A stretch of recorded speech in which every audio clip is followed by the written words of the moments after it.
In this video, you will see how to put page number on top right corner in Google Docs like this. It's very easy. Let's get started.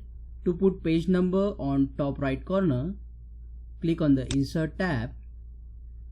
You will see here the option Page Number.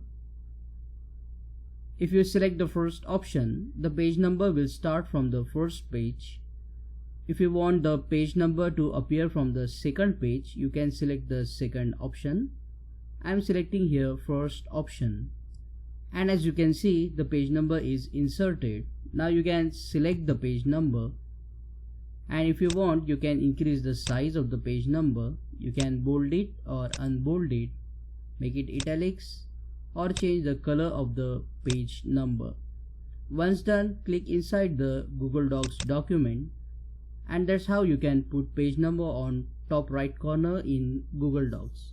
If you found this video useful, click on that like button and don't forget to subscribe and press bell icon to support the channel.